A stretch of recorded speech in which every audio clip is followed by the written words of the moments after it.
para vocês.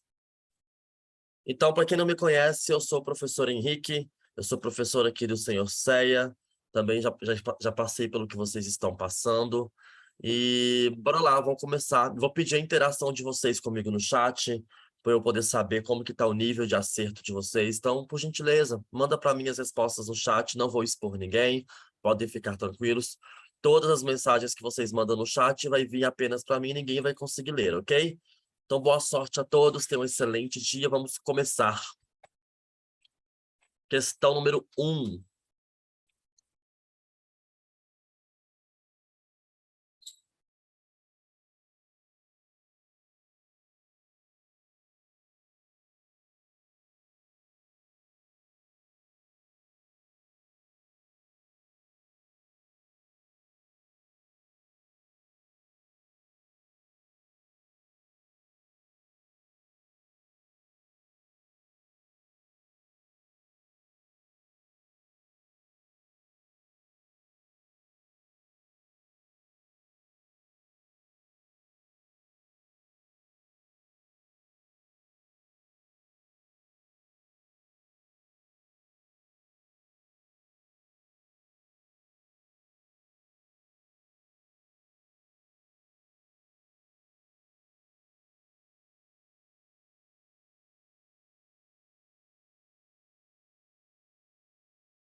Então, beleza, pessoal. Então, vamos lá. Questão número 1 da monitoria de hoje. Considerando os ativos com correlação. Pessoal, toda vez que vocês escutarem falar em correlação e covariância, a primeira coisa que tem que vir na mente de vocês é uma coisa chamada diversificação, ok? Tanto a correlação, tanto a covariância são medidas de diversificação, ok? Então, escutou correlação, leu sobre correlação na prova, pensa em diversificação. Então, considerando ativos com correlação diferente de 1, o gestor que deseja diminuir o risco de uma carteira deve adotar uma estratégia de... Vai ser de concentração, pessoal? Não, porque quando você concentra ativos iguais, você aumenta o risco. Não é isso que estamos procurando. Então, você pode riscar a letra A e você pode riscar a letra B de bola. Nada a ver. Sobrou a C e a D. Vamos ler as duas. Letra C. Diversificação dos investimentos para aumentar sua volatilidade. Pessoal, o gestor vai querer diversificar a carteira para aumentar o risco? Claro que não. Ele vai querer diversificar a carteira para diminuir o risco. Qual seria o intuito dele querer aumentar o risco diversificando a carteira? Nenhum. Errado. Agora, a letra D, diversificação dos investimentos para diminuir o risco, sua volatilidade? Sim, corretíssima. A resposta aqui é a letra D de dado, ok?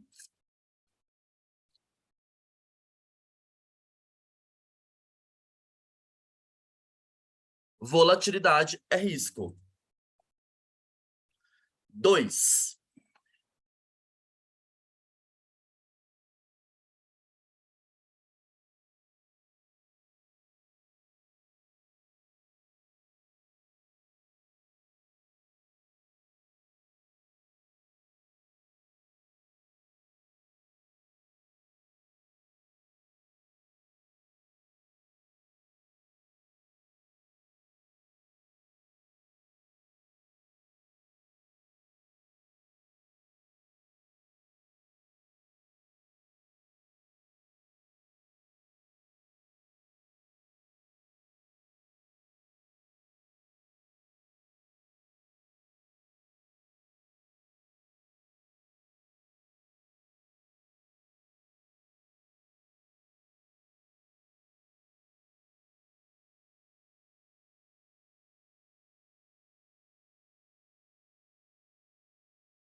Questão número 2.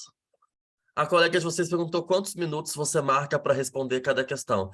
Na verdade, eu vou vendo à medida que vai chegando as questões. Se chega mais de 10, se chega mais da metade dos alunos já me manda a resposta aqui, eu já sigo para correção, ok? Mas se vocês precisarem de mais um minuto, é só falar, professor, espera. Podem me pedir que eu espero, não tem problema. Principalmente nas questões de conta que estão chegando, tá? Questão número 2. Um investidor que possui recursos alocados em uma única ação. Olha, pessoal, nada diversificado, né? Uma ação. Pretende acrescentar outra ação para compor a carteira dele. Ó, interessante, já quer começar a diversificar a carteira.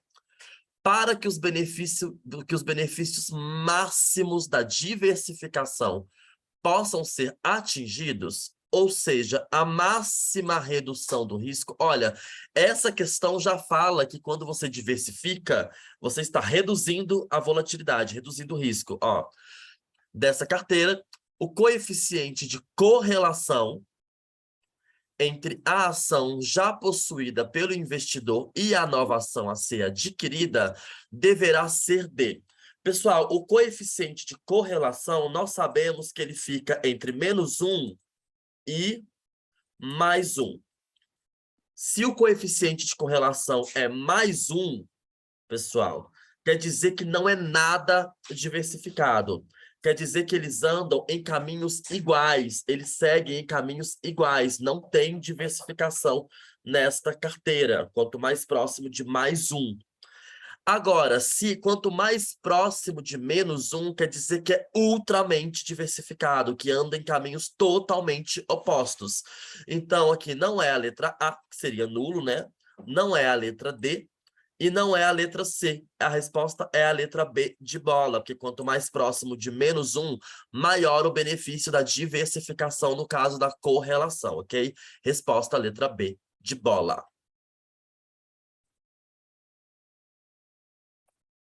Questão número 3.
E aí, pessoal, como estamos nesta? Poucas respostas chegando.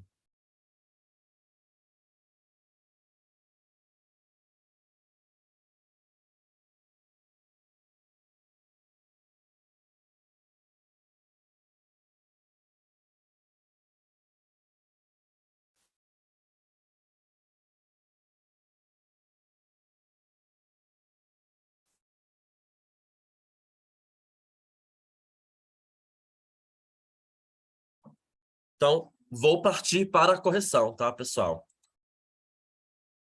Então, bora lá. Questão número 3. Em relação ao coeficiente beta de uma ação. Pessoal, o que que é o beta mesmo? Toda vez que vocês ouvirem falar em beta, a primeira coisa que tem que vir na mente de vocês é benchmark. O beta é uma medida de risco em relação a um benchmark. Ele mostra o quão próximo ao benchmark está aquela carteira, aquela ação, aquele fundo de ações, por exemplo. É isto que é o beta. Então, ouviu beta para pensar em benchmark. Como que a gente mede o beta? Pessoal, se o beta, quanto mais próximo de 1, se ele for igual a 1, pessoal, quer dizer que está acompanhando o benchmark, quer dizer que vai ser igual ao benchmark, ok? E se ele for maior do que 1, pessoal, quer dizer que ele é além do benchmark, tá, pessoal? Que ele tá, se o benchmark cai, ele cai mais do que o benchmark. Se o benchmark sobe, ele tem tendência a subir mais que o benchmark. Então, isso é o beta. Escutou beta, vem direto na cabeça de vocês. Benchmark. É o risco em relação ao benchmark, ok? Então, em relação ao coeficiente beta de uma ação, pode-se firmar. Letra A, igual a zero, o risco sistêmico será igual ao da carteira de mercado? Não, é quanto mais próximo de 1 que será igual ao risco da carteira do mercado, tá, pessoal? Errado. Igual a 1, o risco sistêmico. O que é risco sistêmico? É o risco não diversificável.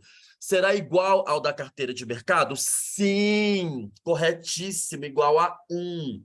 Tá, pessoal? Resposta aqui, ó, letra B de bola. C, maior que 1, o risco sistêmico será menor? Não, ele será maior, né, pessoal? Se for maior que 1. E menor que 1, o risco sistêmico será maior? Não, será menor. A resposta é a letra B de bola, ok? Isto é o beta. Lembrando, pessoal, quem tiver dúvida, é só mandar a dúvida no chat. Quiser que eu repita alguma coisa, eu repito. Não tem problema, tá? Questão número 4. Primeira questão de cálculo aí para vocês, tá? Pessoal, como é que tá o ritmo? Tá muito rápido? Lembrando, eu tô aqui à disposição de vocês, tá? Vocês que mandam em mim aqui, tá?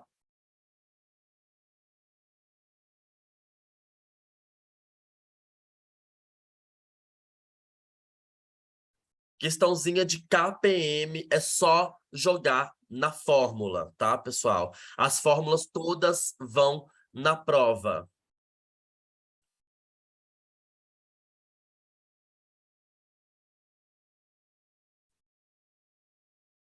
Sobre o beta, novamente, ó, o beta, ele é uma medida de risco em relação a um benchmark, tá?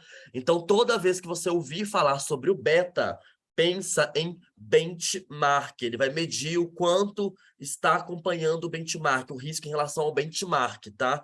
Então, quanto mais próximo de 1, mais igual o risco sistêmico, que é aquele risco não diversificável, está do benchmark, tá? No caso de ações, é o Ibovespa, tá? E se ele for maior do que 1, quer dizer que ele está além do benchmark, tá? Então, quer dizer que se o Ibovespa cair, as ações caem mais. Se o Ibovespa subir, as ações sobem mais. É isto, tá? Então, isto é o beta.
Ó, já chegou, tá chegando respostas corretas. Gosto sim.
Posso corrigir então, pessoal?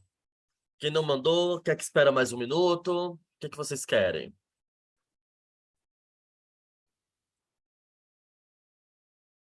Então, beleza. Vamos para a correção, tá? Pessoal, as fórmulas vão na prova, tá? Mas vocês têm que saber como aplicar a fórmula e para que serve essa fórmula. Não adianta você apenas saber que a fórmula vai na prova, tá? Então, quem não fez, pessoal, quem mandou as respostas, todo mundo acertou.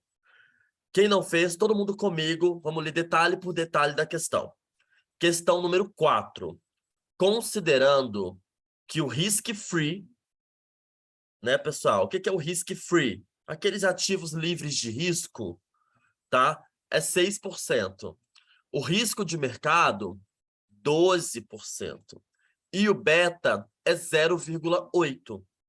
Se a taxa de juros livre de risco sobe 1%, então falou, pessoal, que esse 6% aqui, ó, vai subir 1%. Qual a rentabilidade esperada do ativo considerado para o KPM? Tá, pessoal? O que é KPM? É aquele retorno esperado, né? Que se espera, que a gente encontra no mercado utilizando uma única variável de risco, que é o beta. Então, vamos aplicar essa fórmula primeiro, tá, pessoal? Deixa eu pegar aqui e apagar, peraí.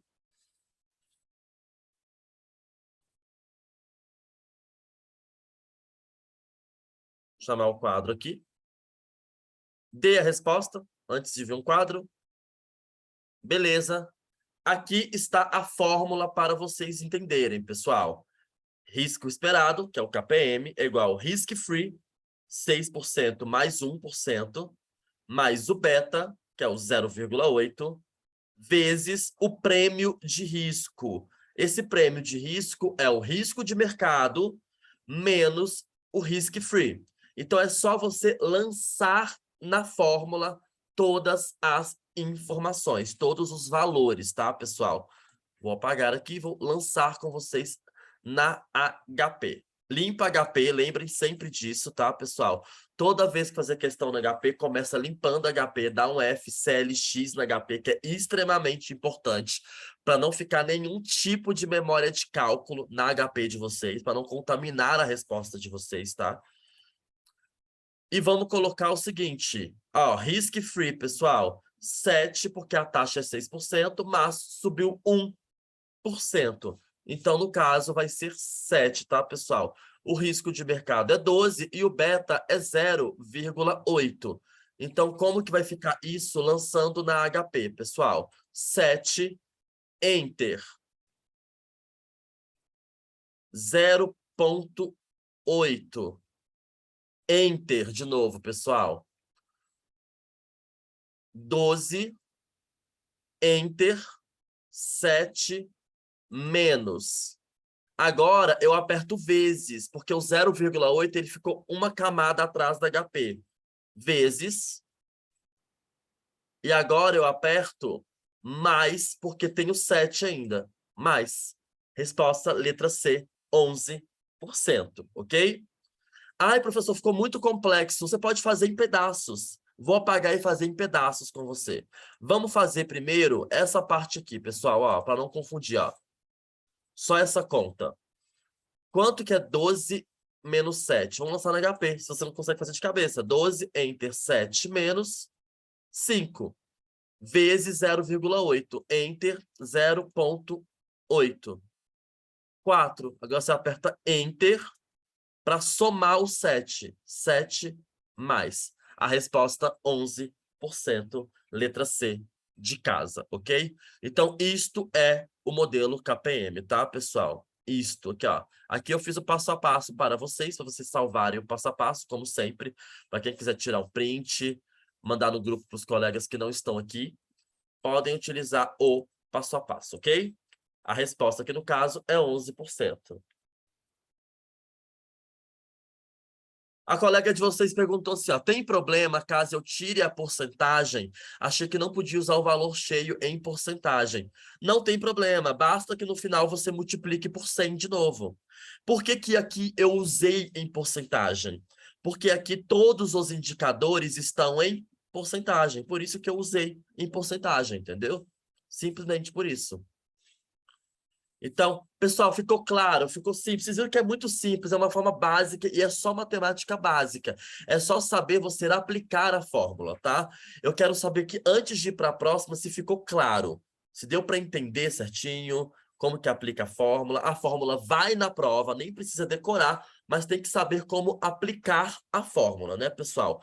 Ficou claro? Dá para ir para a próxima, pessoal? Manda um ok aí para mim no chat.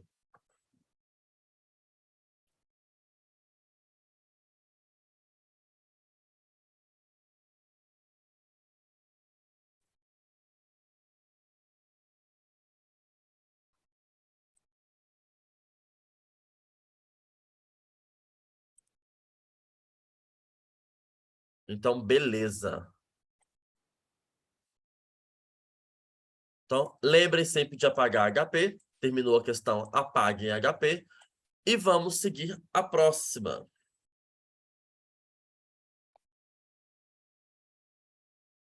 Questão número 5.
Então, beleza, né, pessoal? Podemos, né? Já subiu aqui várias respostas. Questão número 5, pessoal. O conjunto de instituições financeiras fazem parte do sistema financeiro nacional. Entre as instituições existem os bancos. Para um investidor que deseja investir em um banco e procura a alternativa mais segura possível. Presta atenção nessa frase. Deverá optar por.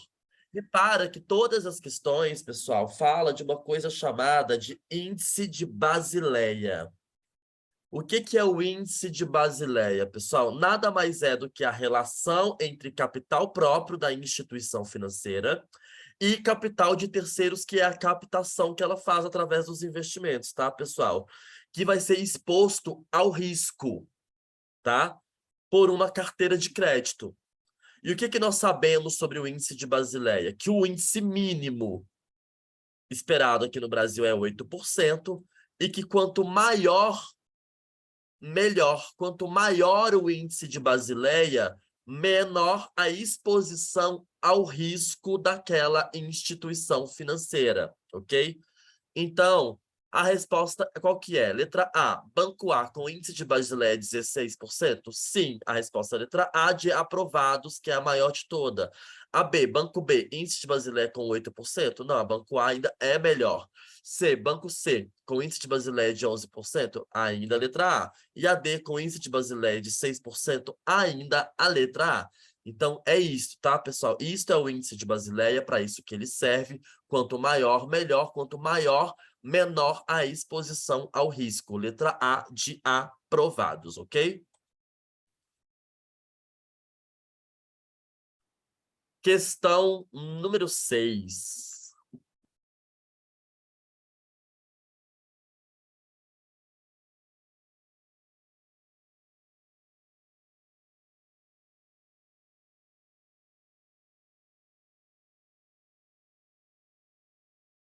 A colega de vocês falou assim que na apostila o mínimo Brasil é de 11%, então deve estar atualizado.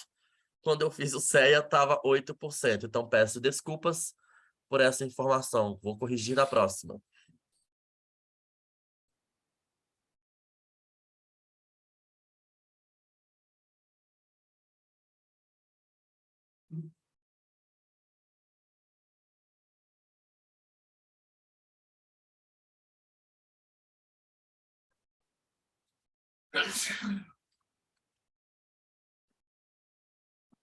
Ah, no mundo que é 8 mesmo, né? Brasil que é 11 o mínimo. Beleza. Muito obrigado pela participação.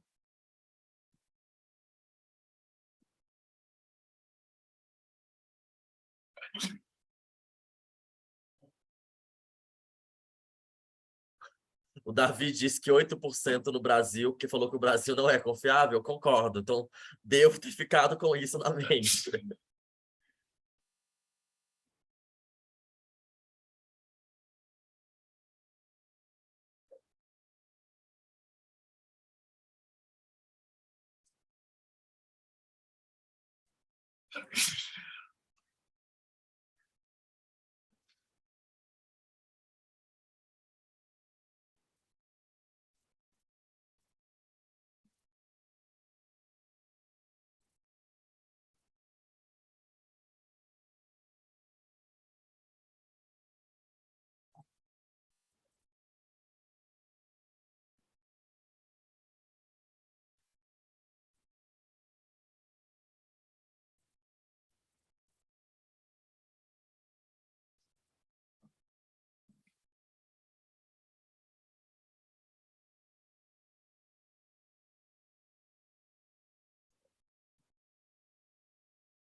Pessoal, só uma pessoa acertou a resposta dessa questão, tá?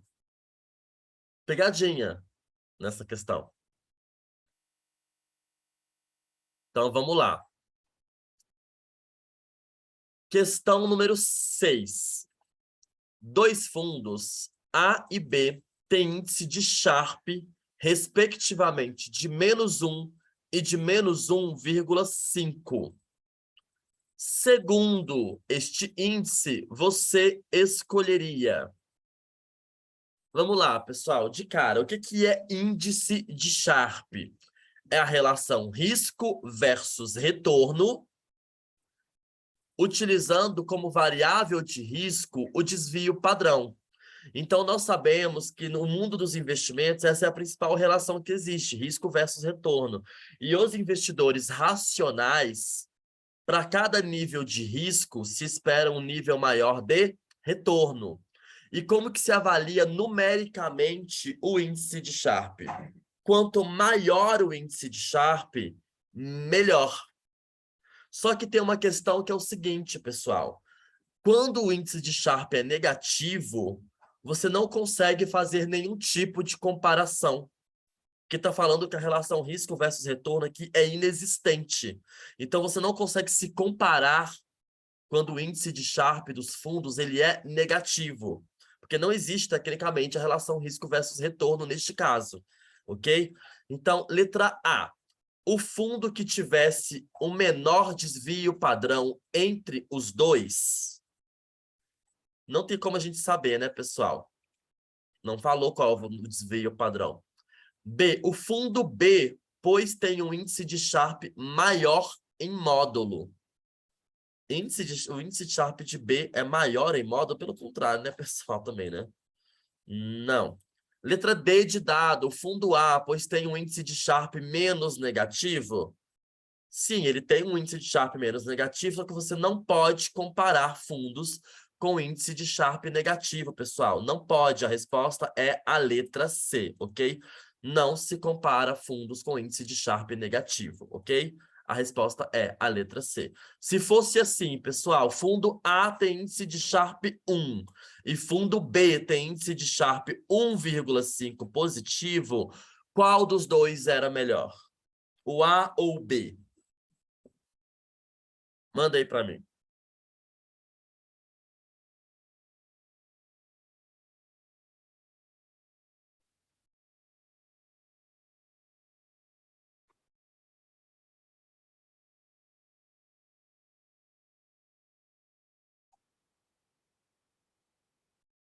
Neste caso, seria o B, porque o B é maior. E quanto maior, melhor, desde que eles sejam positivos, ok?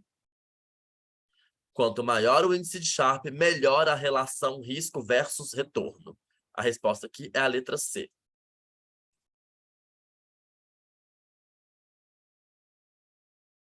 Questão número 7, mais uma questão de continha. Nessa aqui eu coloquei a fórmula para vocês, porque a fórmula ela é enorme. Então, eu já expliquei com detalhe a fórmula para você. Então, você já sabe aonde alocar. Então, pessoal, é só colocar na fórmula. Quero todo mundo tentando fazer. Coloquem na fórmula que vai dar certo. Ok?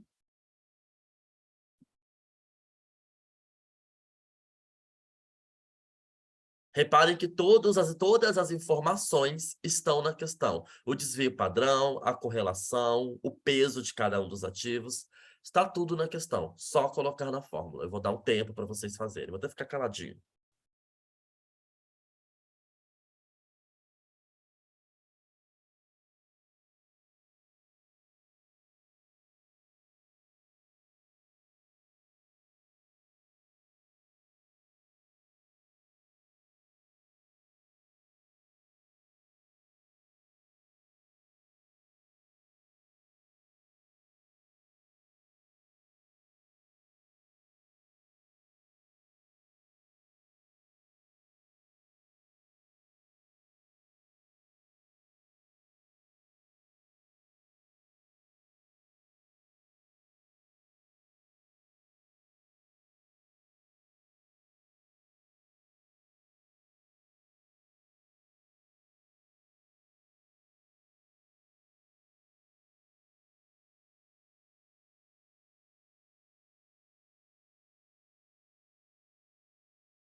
E aí, pessoal, ninguém?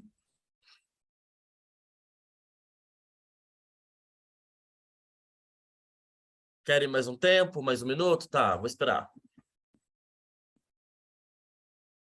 Façam por etapas, que fica mais simples.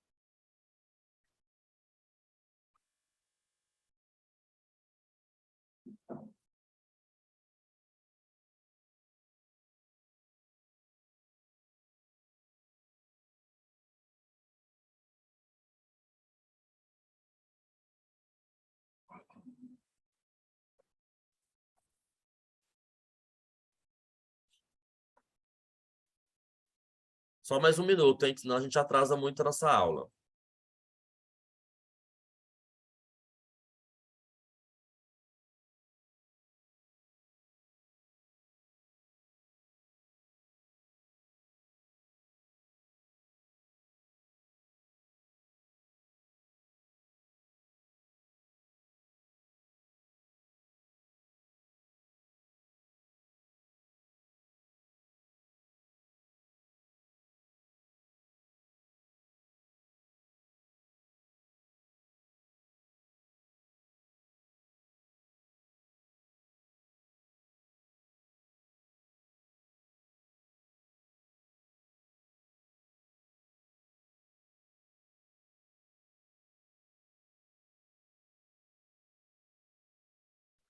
Então, beleza, pessoal. Então, vamos lá. Já que ninguém conseguiu fazer, eu quero todo mundo prestando muita atenção aqui comigo, tá?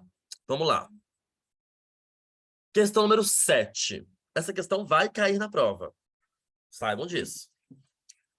Um investidor possui 20 mil no ativo X e 50 mil no ativo Y, dois ativos, no qual possuem, respectivamente, pessoal, o risco do ativo X, pessoal, é 15%, volatilidade. O risco do ativo Y é 5%. Quando eu falo em risco, eu estou falando de desvio padrão. Isso é uma coisa que tem que estar na mente de vocês, pessoal. Risco é desvio padrão. Sabendo que esses ativos possuem um coeficiente de correlação de 0,65. Beleza. Você, como profissional do mercado financeiro, você vai calcular o risco da carteira total para este cliente. Vem a fórmula na prova. A fórmula é do desvio padrão da carteira, tá? Desvio padrão da carteira. Como que a gente aplica na fórmula? Só colocando item por item. E a melhor forma de você calcular isto, pessoal, é fazendo etapa por etapa, tá? Chamar o quadro. Primeiro passo, fazer em etapas. A primeira etapa, que eu já botei aqui para vocês, pessoal, ó, eu vou fazer primeiro este parêntese, ó. Este parêntese, que é o peso do ativo X vezes o desvio padrão dele, elevado ao quadrado, cada um deles. E como que eu faço isso? Primeiro, como que eu acho o peso? Como que eu acho o peso nesse caso, pessoal? Simples.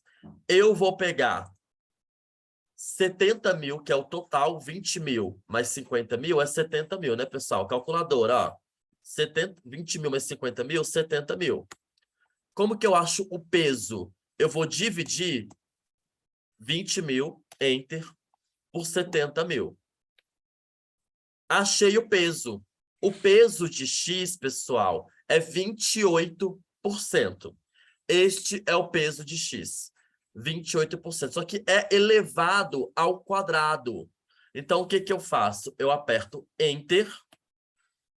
2, Y eleva. Beleza, vou salvar esse número. Agora, eu vou elevar ao quadrado o desvio padrão de X, que é 0,15, que é 15%. Então, eu pego 0,15, Enter. 2, Y eleva. Beleza, e agora eu vou multiplicar pelo primeiro valor que eu achei. Enter, RCL 1 vezes Ó, achei igualzinho, tá no quadro. 0,00183673. Salva um número no HP. Eu vou salvar aqui na tecla 7, STO 7, ou anota no papel. Fiz o primeiro parêntese. Agora, eu vou fazer o segundo parêntese, que é o de Y, que é a mesma coisa, pessoal. Vou pegar o peso de Y ao quadrado vezes o desvio padrão de Y também ao quadrado, tá? Novamente, todo mundo comigo, tá? Como que eu acho o peso de Y? Eu pego 50.000 e vou dividir por 70, que é o valor total. Achei o peso. Eu vou elevar ele ao quadrado. Enter, 2, y eleva. Ok, anota esse número. Agora eu vou pegar o risco, o desvio padrão de y, elevar ao quadrado também. Quanto que é? 5%. Então eu pego 0, vou tirar da porcentagem, né, gente? 0,05, enter, 2, opa. Deixa eu apagar aqui. Enter, 2, y, eu vou fazer aqui 0,05, enter, 2, y eleva. Vou multiplicar pelo peso, pessoal. Enter, vezes. Beleza, vamos ver se bateu o resultado? Opa, bateu o resultado, pessoal. 0,00127551. Vou salvar também este resultado na HP ou anotar. Ok, pessoal? Beleza. Agora que eu fiz esse segundo parêntese, vou fazer agora, pessoal, esta parte aqui. Por que eu fiz em 3 etapas? Repara que tem um sinal de mais. 1 e 2. Porque você soma o primeiro resultado com o segundo e com esse terceiro resultado para depois tirar a raiz quadrada. Então, agora eu vou fazer este grandão aqui, ó. O que é 2 vezes, dentro do parênteses, peso de x com peso de y, vezes desvio padrão de x com desvio padrão de y, e vezes a correlação, que é 0,65. Então, só jogar tudo na HP. Então, o que eu faço primeiro? Eu vou pegar o peso de 1, vamos lá. O peso, que eu já deixei anotado aqui.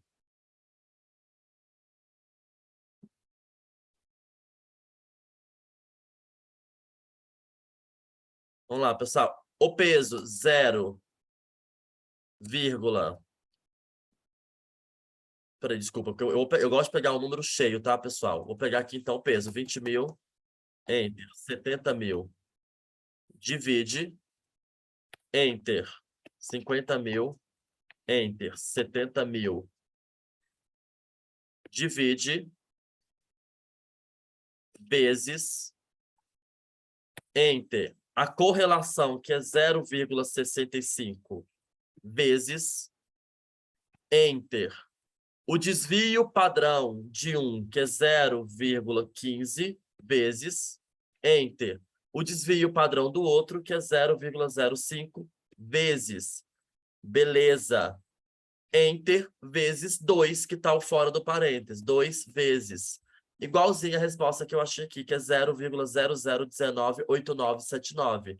Vou salvar esse terceiro valor aqui na minha HP.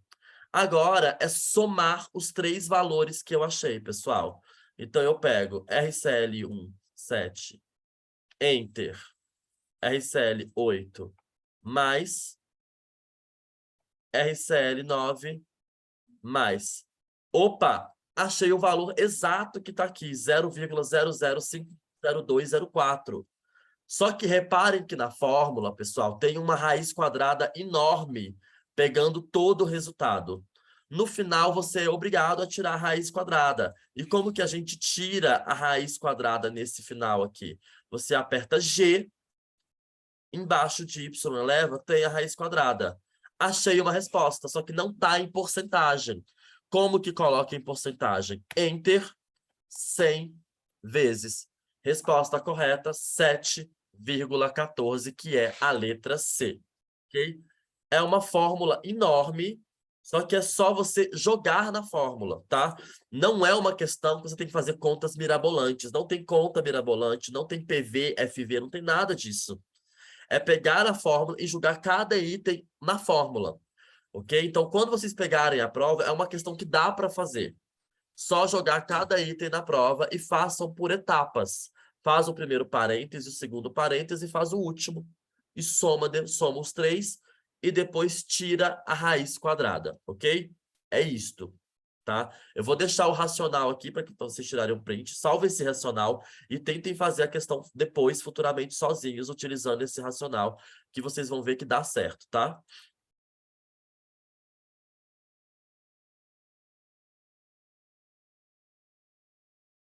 Ó, o peso, eu utilizo. Você pode. Eu dividi. Eu fiz o peso dividindo, da forma clássica, tá? Como que você faz o peso? Você soma os dois, 20 mil, enter 50 mil, mais 70. A carteira total dele é 70 mil. Só que aí eu decidi dividir pela forma clássica. Você pega 20 mil, enter 70 mil, divide. O peso do ativo X é 28%.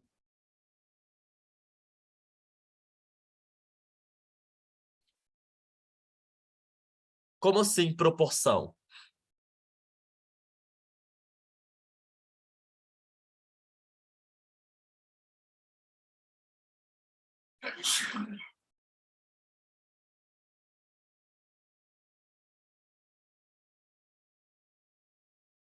Pessoal, tá ok? Ficou ok essa questão para vocês? É só, realmente, parece assustador, mas é a questão da fórmula, tá, pessoal? Tem muito disso na questão da fórmula, tá?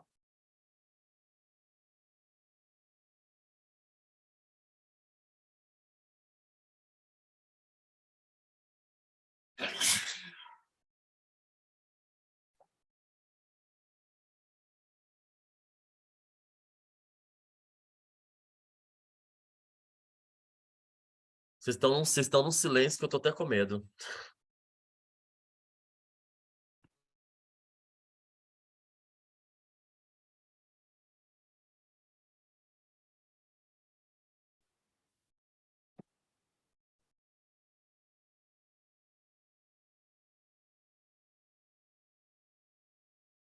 Então, beleza, então. Então, vamos seguir, então, pessoal. Limpar HP, tá? Dá um FCLX. E questão número 8.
Ok, pessoal, questão número 8. Na tentativa de montar uma carteira de ações, sintetizando as variações do índice Bovespa, colocou um benchmark. Pensou em benchmark, nós vamos pensar em beta. Ok, pessoal? O investidor deve observar o índice Sharpe. Índice Sharpe é relação risco versus retorno. Não. A duration? Não, pessoal. A duration basicamente é o prazo de amortização do título. Não. A moda é aquele que mais se repete, né, pessoal? Não. É o beta? Sim, letra C, o beta, ok? Medida de risco em relação a um benchmark. Questão número 9.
Então vamos lá então, pessoal. Questão número 9. A evolução do modelo de Markowitz para a Capital Market Line, né, pessoal, que é a linha de mercado de capitais, entre as alternativas abaixo, ela é caracterizada pela... Pessoal, vamos lá. Primeiro, o que é a fronteira de Markowitz, pessoal? O que é um modelo de Markowitz, né, pessoal? É aquela carteira de investimentos ideal, que utiliza a fronteira eficiente, o ponto ótimo da fronteira eficiente. E essa evolução para a Capital Market Line, que é a linha de mercado de capitais, pessoal, pode falar linha de mercado de capitais, que é o CML, tá, pessoal? O que diferencia ele do Markowitz? É que ele adiciona um ponto específico, pessoal, que é o risk-free, é aquele ativo livre de risco. E como que funciona isso, pessoal? Você pega o gráfico.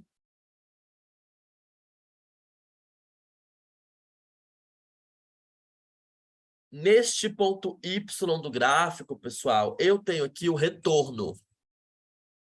E no ponto X aqui embaixo, pessoal, eu tenho o risco, que é o desvio padrão, tá? Então, aqui eu coloco esse RF. O que é RF? É risk free, tá, pessoal? Então, ó, tracei a linha de risk free. Aqui no ponto, pessoal, é onde vai cruzar o ponto ótimo da fronteira eficiente.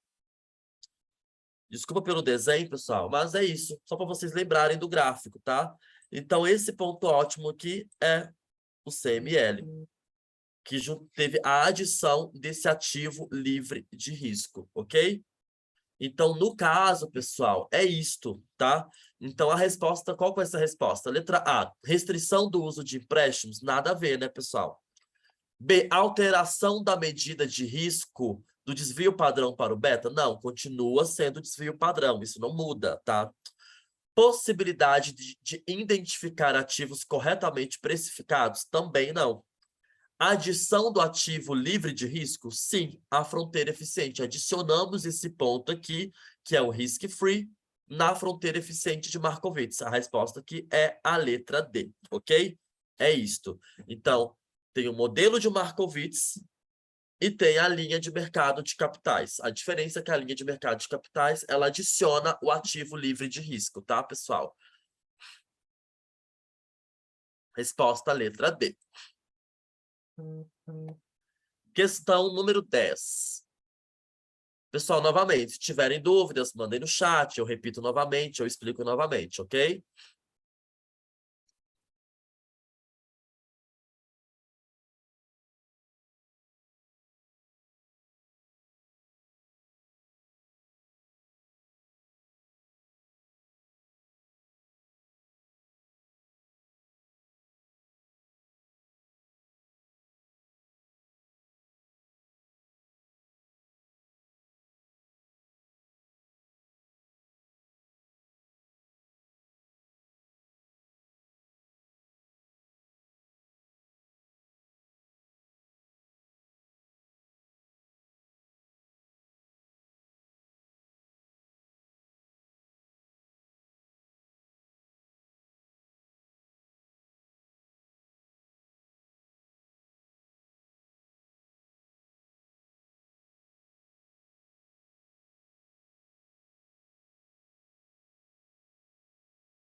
Beleza, subiu várias respostas já. Vamos lá, pessoal. Questão número 10. Uma das principais diferenças entre o modelo KPM e o modelo APT é o fato do modelo. O KPM é aquele retorno exigido do mercado, né, pessoal? O KPM, pessoal, ele só usa uma variável de risco. Qual que é a variável de risco do KPM, pessoal? É o beta, tá? O beta. O APT, ele é considerado um modelo mais completo justamente por ele usar mais fatores de risco além do beta, tá? Então, geralmente, quando a gente fala em APT, APT é modelo de arbitragem, tá, pessoal? Esse A é de arbitrage price, então é um modelo de arbitragem, tá, pessoal? Então, quando ouvirem falar sobre o modelo de arbitragem, pensem que ele é uma evolução justamente por ele usar várias variáveis de risco. Ele não utiliza apenas o beta, ele utiliza o desvio padrão também. Então, por isso que ele é mais completo, por isso que os especialistas consideram o APT um modelo de arbitragem um melhor modelo para calcular o retorno do mercado ao invés do KPM, ok? Então, letra A. APT não considera risco? Claro que considera, várias variáveis de risco. B. KPM permite considerar mais fatores de risco? Não, KPM é o beta apenas. C. APT permite considerar mais fatores de risco? Sim, o modelo de arbitragem, mais fatores de risco. D. KPM não considera índice beta? Claro que considera, né, pessoal? Tá na fórmula do KPM, né, pessoal? Considera o índice beta. A resposta é a letra C, ok? Questão número 11.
Então, vamos lá então, pessoal. Questão número 11. O indicador utilizado para comparar o desempenho de uma carteira de investimentos e que relaciona retorno e risco sistemático. É uma relação risco versus retorno. Então, se estamos falando de uma relação risco versus retorno, a gente já sabe que ou é índice Sharpe ou é índice Trainor. É um dos dois. A B e a C a gente já corta. O que é o VaR mesmo, pessoal? O VaR é aquele cálculo que mede a perda máxima da carteira. Isso é o VaR. Então, você já risca a letra C, tá? E já risca a letra B, alfa de Jensen, que não tem nada a ver com esse assunto. Então, sobrou letra A ou letra D. Só que uma pergunta que eu vou fazer para vocês. Aqui na questão está falando que é uma relação risco versus retorno, só que é risco sistemático, que é aquele risco não diversificável. Eu estou falando de desvio padrão ou de beta? Teve uma questão lá atrás que responderia essa. E na prova vocês podem voltar para poder fazer isto.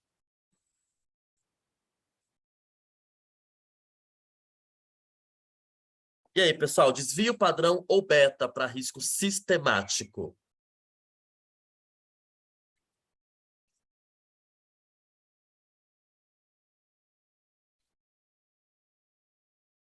%90 respondeu correto, que é o beta.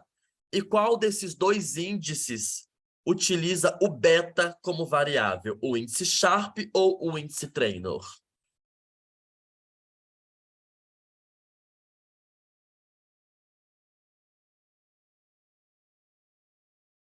E aí, pessoal, qual dos dois índices? Sharp ou Trainor? Eu quero participação. 10 da manhã de sábado. Quase uma véspera de feriado aí.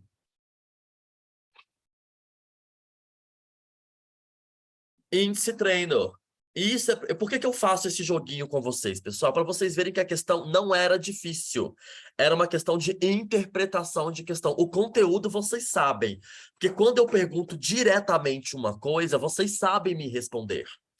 Só que quando vocês leem a questão, vocês ficam com dificuldade. Então, vocês têm que treinar muito interpretação de questão, tá, pessoal? A prova cobra muito interpretação de questão. O conteúdo direto, vocês sabem. Só que interpretar o enunciado é extremamente importante quanto saber o conteúdo, tá, pessoal? A resposta aqui não é letra A, porque letra A utiliza o desvio padrão como variável. Estamos falando de beta. A resposta é a letra D de dado, índice de Trainor, tá, pessoal? É isto. Esta é a resposta, letra D.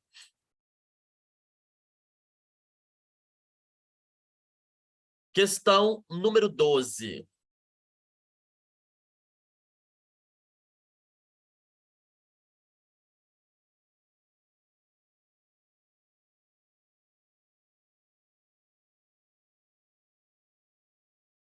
Não tem que calcular nada na questão número 12.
Essa questão, pessoal, ela mistura alguns conceitos. Conceito de risco, de retorno, de diversificação com a covariância.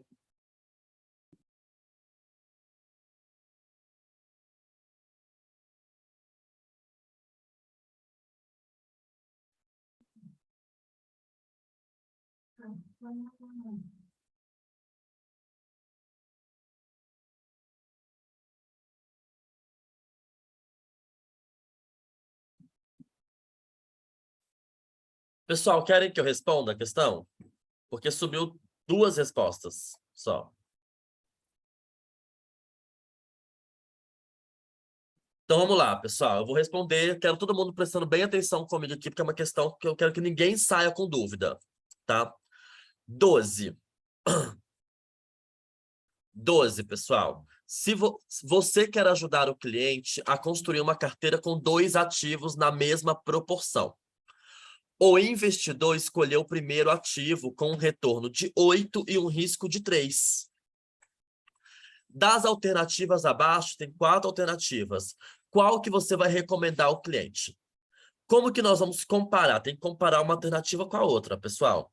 Vamos comparar primeiro, pessoal, a letra A com a letra B. Por quê? Porque os dois têm um ativo com 12% de retorno. Vamos lá, pessoal. Relação risco versus retorno. Quando o retorno é o mesmo, o investidor vai buscar aquele que tem o maior ou o menor risco.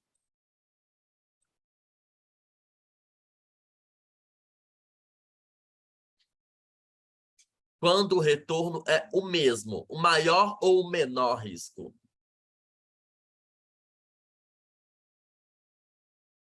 O menor risco. Todo mundo respondeu igual. Só que o risco deles é o mesmo. Então, por enquanto, é a mesma coisa. Agora vamos avaliar a covariância. O que é a covariância? É a diversificação comparado com esse ativo aqui de cima. Tá? A covariância, quanto menor, melhor, ou quanto maior, melhor. A covariância. Manda aí para mim, que é a diversificação.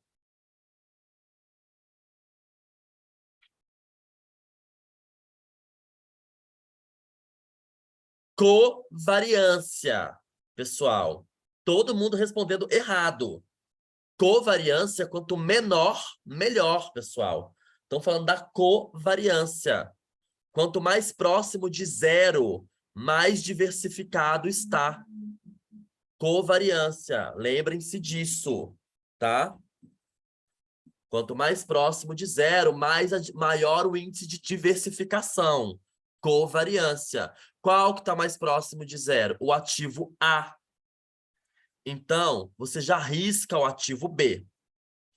Agora, vamos comparar a letra C com a letra D. Os dois têm o mesmo retorno, pessoal, 10. Só que o ativo C tem um risco menor do que o ativo D. Então, você já risca o ativo D por isso, porque com o mesmo retorno, eu pego aquele que me dá o menor risco. Agora que vem a escolha entre o A e o C, qual que nós vamos escolher? Os dois têm o mesmo risco, que é um risco de 6%. Pessoal, quando o risco é o mesmo, e a covariância também é a mesma, tá, pessoal? Ó, quando o risco é o mesmo, eu escolho o que tem o maior retorno ou o menor retorno. Qual que vocês escolhem aí? O risco é o mesmo.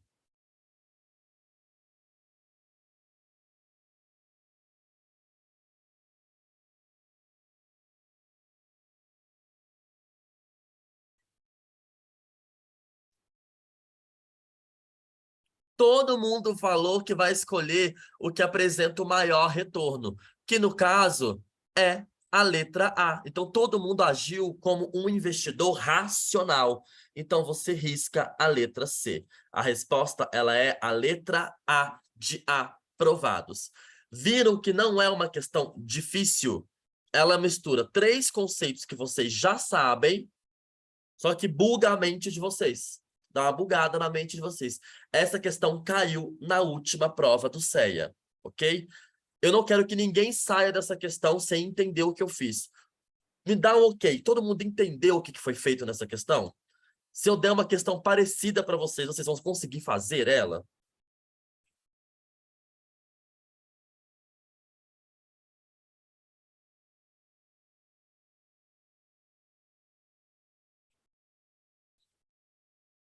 Então, beleza. Então, vamos partir para a próxima. A resposta aqui é a letra A de aprovados, tá?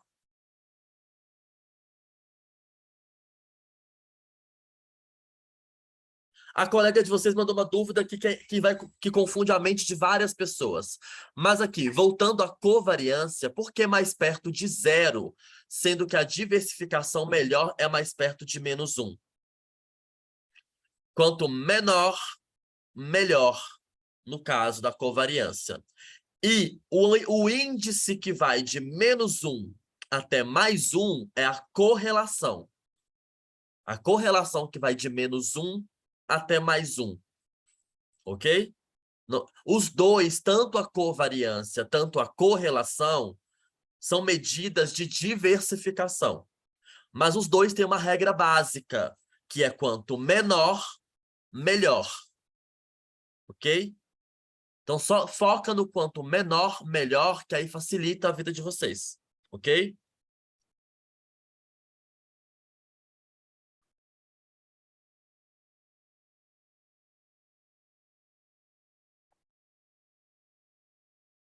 Questão número 13.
Vamos lá, então, pessoal. Questão número 13.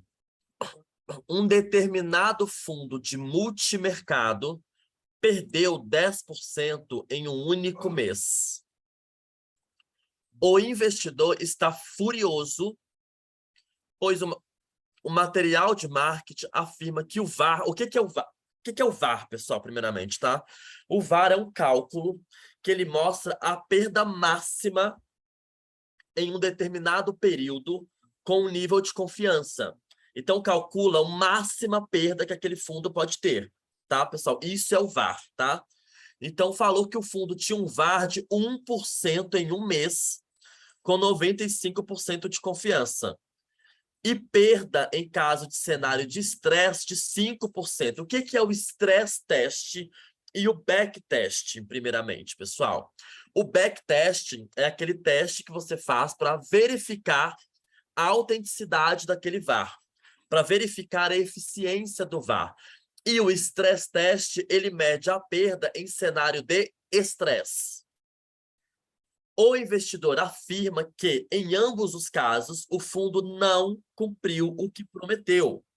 Neste caso, o investidor. Letra A. Está incorreto em relação ao VAR. Em relação ao VAR, pessoal, o VAR realmente está errado, tá?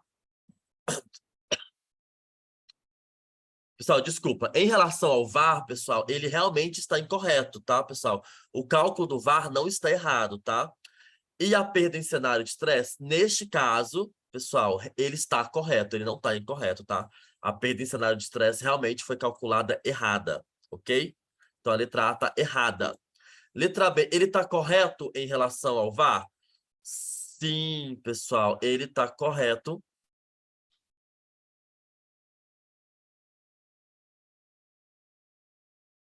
Peraí, pessoal, desculpa, deixa eu voltar aqui, porque até eu me confundi aqui, desculpa, tá? De novo, tá, pessoal? O VAR, a perda máxima da carteira, tá? Então, o que está acontecendo aqui, pessoal? Em relação ao o VAR determinou, pessoal, que ele teria uma perda de 1% em um mês e o fundo perdeu 10% em um único mês. Todo fundo pode ter perda? Pode. Mas quando você calcula um VAR, você estipula no intervalo de confiança de 95%, pessoal, que é o nível 2 de confiança, não teria como chegar em 10% nesse caso, pessoal, tá? Não teria como ele chegar em 10%, tá? Então, o que que acontece? Ele não está correto em relação ao VAR, tá, pessoal? Pessoal, essa questão aqui, questão número 13, vou pular essa questão. Essa questão ela está mal formulada. Eu vou pedir para o Davi para a gente corrigir essa questão. Vamos desconsiderar essa questão aqui, tá?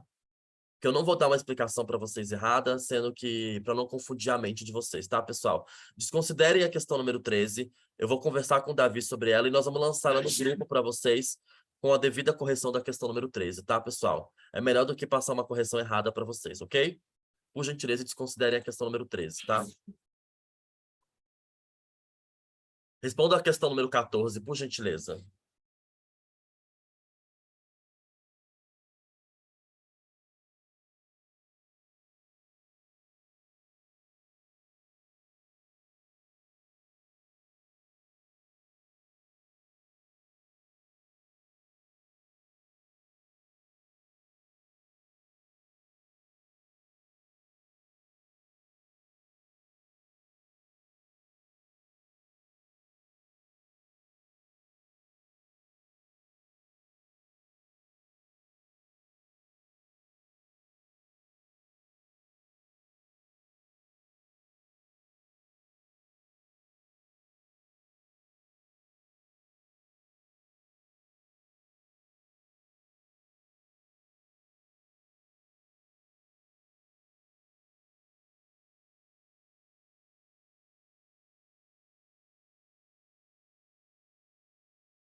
Vamos lá, pessoal. Questão número 14.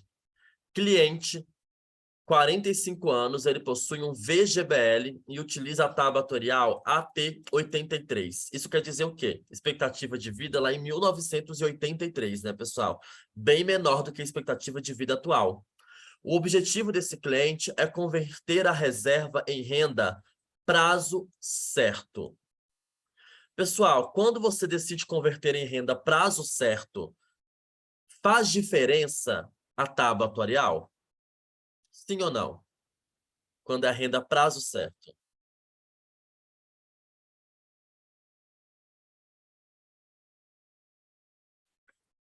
Pessoal, não faz diferença a tábua atuarial. Tábua atuarial é para renda vitalícia.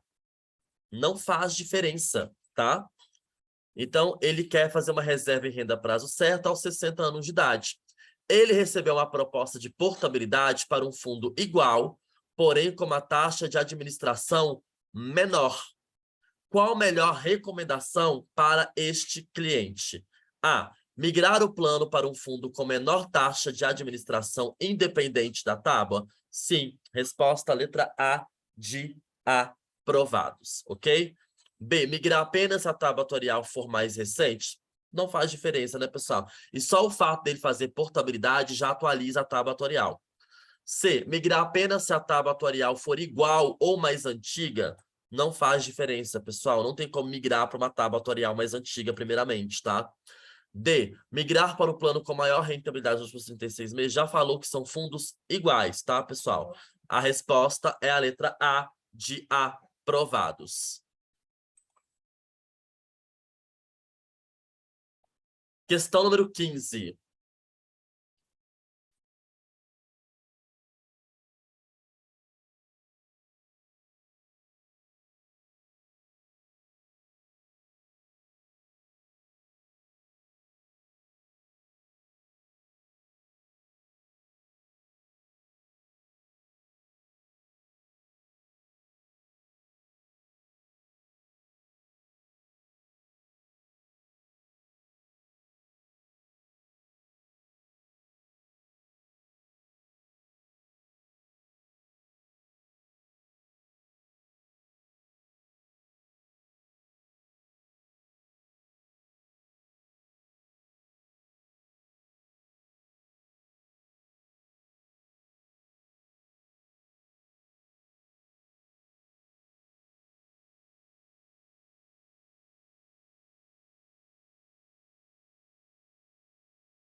Questão número 15.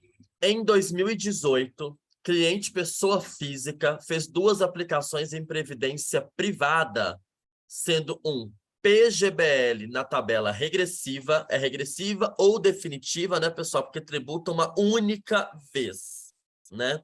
E outro VGBL na tabela progressiva, que é chamada ou compensável, porque você tributa uma vez na fonte 15%, e depois tem que fazer um ajuste na declaração de imposto de renda do ano seguinte. Em 2019, ele fez o resgate total dos 2 planos, respectivamente, como devem ser informados na declaração de imposto de renda pessoa física. Vamos lá, pessoal. Letra A, rendimentos tributáveis recebido de PJ? Não, porque não é tributável, já foi tributado. Não vai ter que tributar novamente, tá? A tabela regressiva, tá errado. Tá? Já corta. B, rendimento sujeito à tributação exclusiva? Sim. O regressivo, sim. E o tabela progressiva, rendimento isento? Claro que não, né, pessoal? C, rendimento isento? Não. Letra D, rendimento sujeito à tributação exclusiva? Sim. Por que exclusivo? Porque é a única vez na fonte. Tabela regressiva só cobra uma única vez na fonte. E a progressiva, rendimento tributável, sim, ele será tributável, vai ter que fazer compensação. Recebido de pessoa jurídica, sim, que é a seguradora da Previdência. Resposta letra D, ok, pessoal? Questão número 16.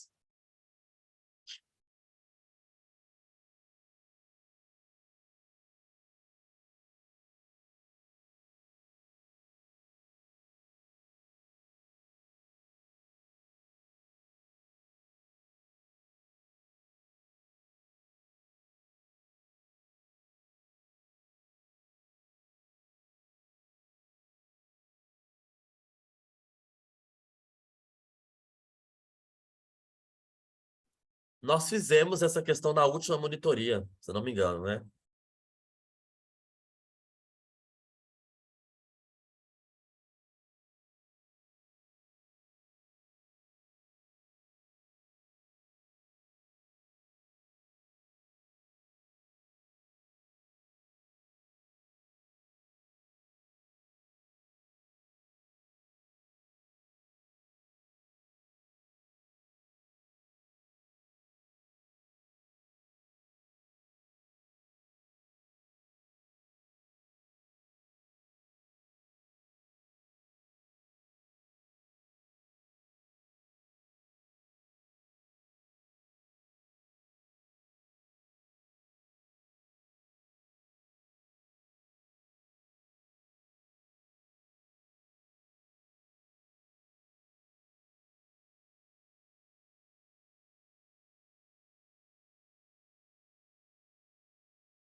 Pessoal, posso corrigir? Só recebi uma resposta até agora, que está correta, por sinal.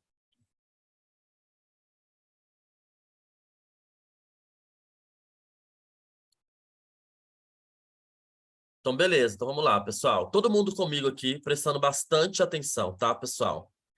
Questão número 16.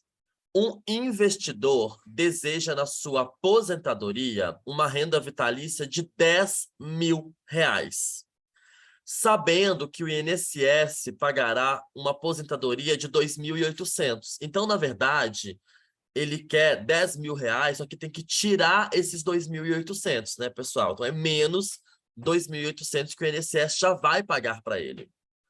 Quanto que ele vai precisar acumular? Tá, pessoal? Então, vai ser um cálculo de renda vitalícia que nós vamos fazer, que é muito simples, tá?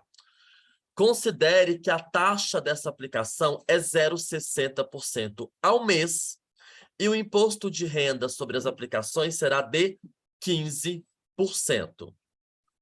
Primeira coisa que a gente tem que fazer, pessoal, é definir a renda que ele vai precisar.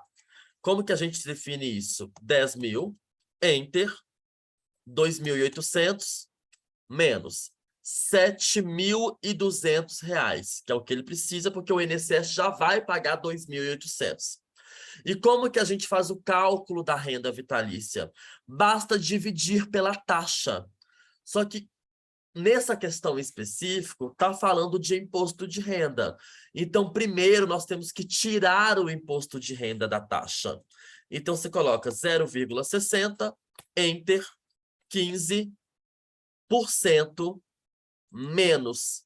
Então, a taxa que vai ser aplicado vai ser 0,51, porque eu tirei o imposto de renda de 15%, conforme está falando a questão. E agora eu vou aplicar a regra da renda vitalícia, que é muito simples. Você pega o valor que ele quer de renda, que é 7.200, Enter 0,51, que é a taxa, e divide. Nossa, mas só 14 mil? Não. É renda vitalícia? Enter 100 vezes. Ele vai ter que juntar 1.411.000, aproximadamente 764. 176, a resposta aqui é a letra B de bola, ok? É isto, ok? Simples assim que faz o cálculo da renda vitalícia, tá, pessoal? Vou chamar aqui para vocês, ó. Primeiro passo, tirar o imposto de renda e depois jogar na renda vitalícia, tá, pessoal? É isto, a resposta é a letra B de bola. A setinha subiu errado aqui, mas é letra B de bola, tá, pessoal? Deu para entender? Ficou claro para vocês? Você viu que é um cálculo muito simples. Só dividir o que ele quer pela taxa, mas só tivemos que tirar o imposto de renda neste caso, ok? Podemos seguir? Quer que repita alguma etapa? Deu para entender?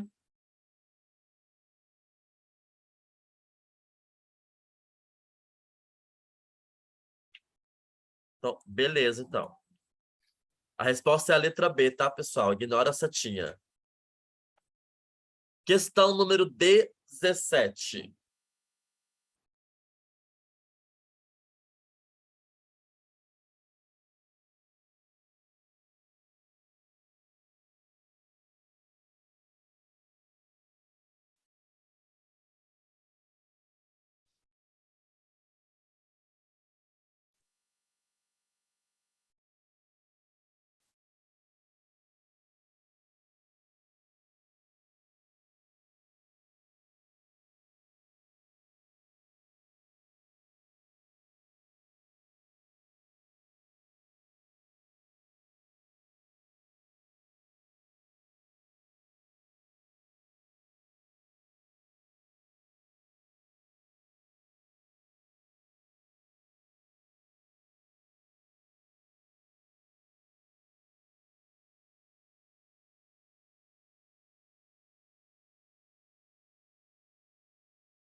A diferença entre a questão 17 e a outra questão de imposto de renda é que na outra questão falava de como que você vai lançar o resgate.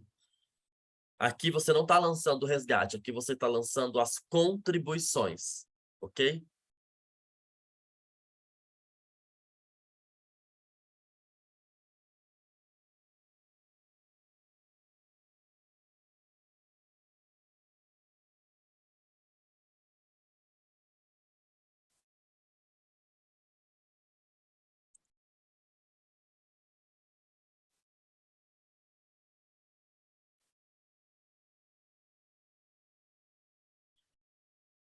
Questão número 17. Em relação às contribuições em um PGBL e um VGBL, elas são declaradas no imposto de renda, respectivamente, como?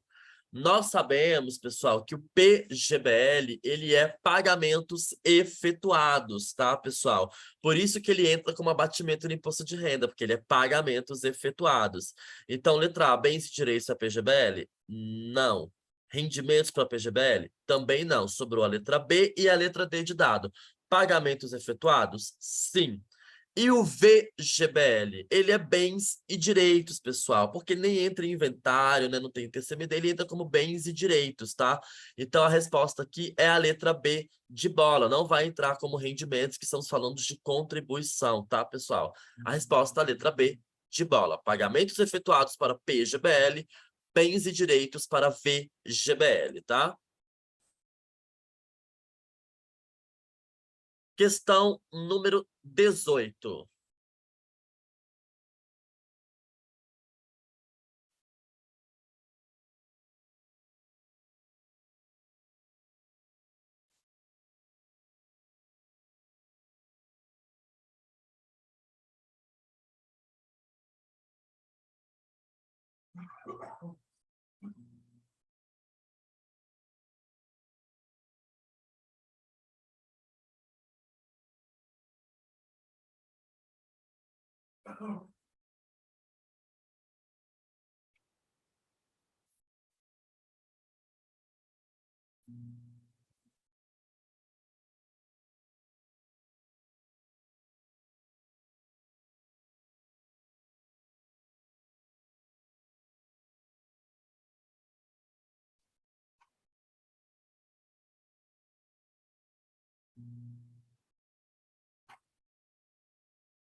Já querem a correção, então? Vou esperar, então, para ficar tranquilo. Espero mais um minuto.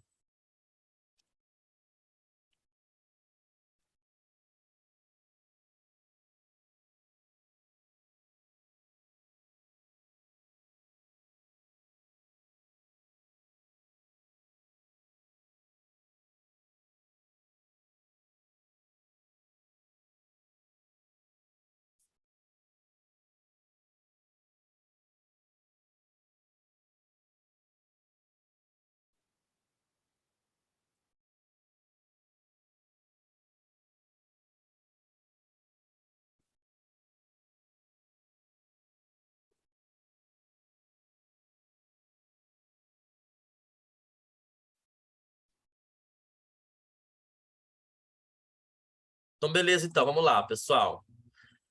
Questão número 18. Um cliente fez uma aplicação única em um VGBL. VGBL, pessoal, na hora de resgatar o imposto de renda, é sobre os rendimentos, não sobre o valor aportado. Ele fez no valor de R$ 100.000 por 12 anos. A taxa foi 6% ao ano. Ele decidiu fazer um resgate parcial de R$ 40.000 após esses 12 anos. O regime tributário que ele escolheu, pessoal, foi progressivo. Qual que é a regra do progressivo, pessoal?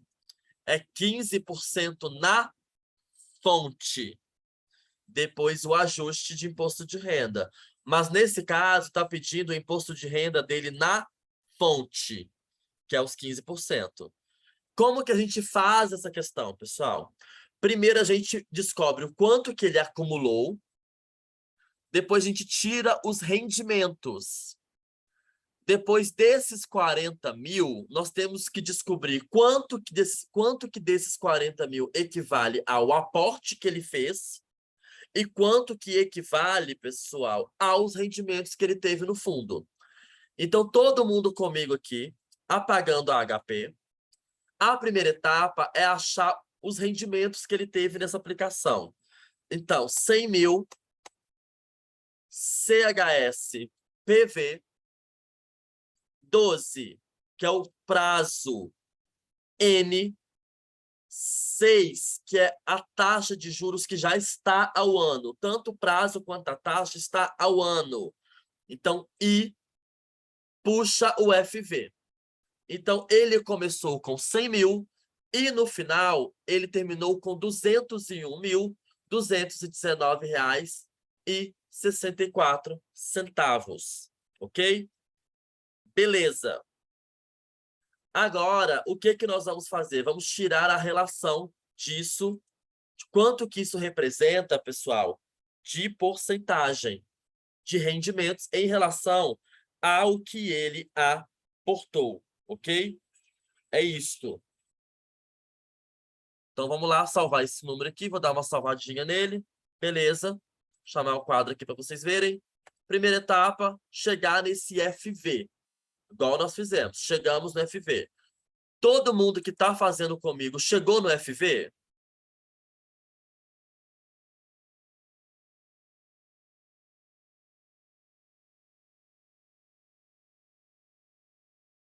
Beleza. Agora que todo mundo chegou no FV, o que que nós vamos fazer aqui, pessoal? Tirar o imposto de renda dos rendimentos, tá, pessoal? Então, novamente, puxa o resultado que nós achamos. Enter. 100.000 delta percentual. Ó, então nós descobrimos que do resultado dele, pessoal, 50,30% equivale a rendimentos, tá? Então eu vou salvar essa porcentagem, inclusive, tá, pessoal? Agora eu vou pegar os R$ 40.000 que ele resgatou, 40.000, enter, e vou tirar os rendimentos. Opa! Eu achei de rendimentos, então, R$ 20.121. E o que que eu vou fazer agora, pessoal? Tirar o imposto de renda na fonte. Se é tabela progressiva, é sempre 15%. Então, você dá um Enter, 15%. A resposta, letra B de bola, 3.018. Ok? É isto. Quem fez comigo chegou até os 3.018?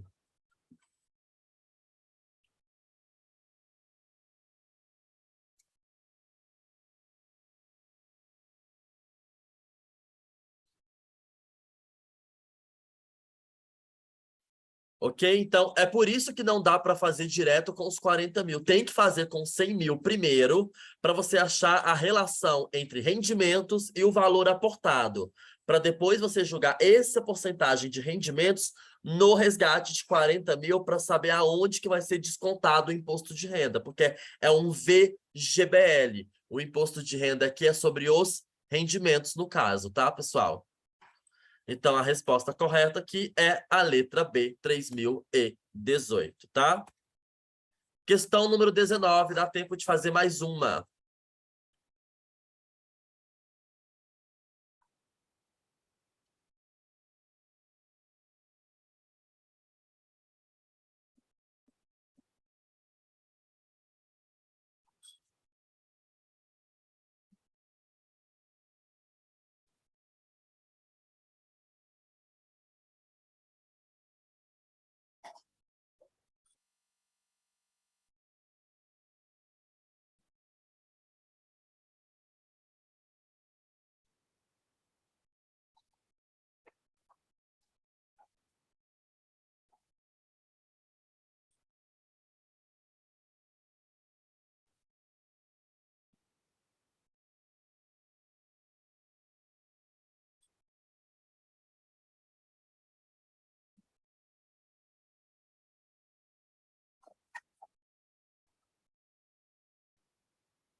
Beleza, pessoal, vamos lá. Vamos lá, pessoal. Questão número 19. Após definir o perfil do cliente, identificamos que ele é um executivo de uma empresa privada com alta propensão para riscos. É um cara arrojado, né, pessoal? É um cara que aceita um risco. E ele quer ganhos de capital na sua carteira. Ele pretende utilizar os recursos em 90 meses. Atualmente, pessoal, o cliente já tem um PGBL até o limite de 12%. Pessoal, se a pessoa já tem o limite de um PGBL, você jamais oferece outro PGBL para ela. Já risca a letra B e já risca a letra D de dado. Jamais, tá? Quer complementar 7 mil em aportes mensais. Qual seria a sua recomendação para ele? Primeiro seria um VGBL. Agora, renda fixa ou composto? Pessoal, composto é um fundo misturado, como multimercado, que mistura as classes. Se ele é arrojado, eu vou oferecer um fundo de renda fixa para ele? Claro que não. Eu vou oferecer o quê? Um fundo multimercado, um fundo composto, que mistura as classes. A resposta é a letra A de aprovados, ok? É isto, letra A de aprovados, VGBL composto, porque ele é um cara arrojado, ok? Beleza? Então, pessoal, muito obrigado pela presença de vocês. Desculpa qualquer coisa, tá, pessoal? Podem ficar tranquilos que a questão número 3 eu vou lançar lá para vocês no grupo. Assim que eu conversar com o Davi, uma melhor explicação para ela, tá? Muito obrigado mesmo pela presença de todo mundo, tá? E até a próxima monitoria. Vão descansar, aproveitem o feriado, tá? Essa aula vai para o YouTube futuramente. O Davi lança as aulas no YouTube, tá, pessoal?